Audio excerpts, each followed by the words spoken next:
guys ang aking niluto. Aking tanghalian, kundi sardinas. Ayan. Bigyan natin ng itlog.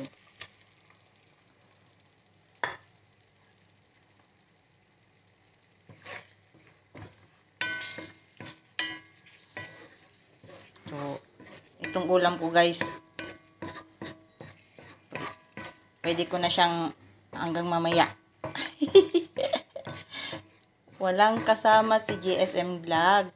So, magluluto na lang ako ng sarili kong pagkain kasi dapat tayo kong kumain dahil nakakain pa sana ako ng almusal eh. Kaso lang,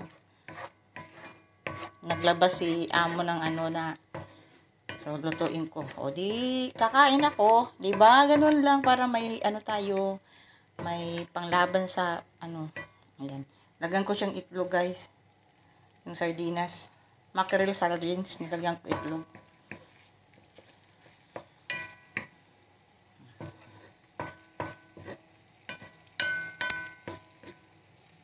Ayan.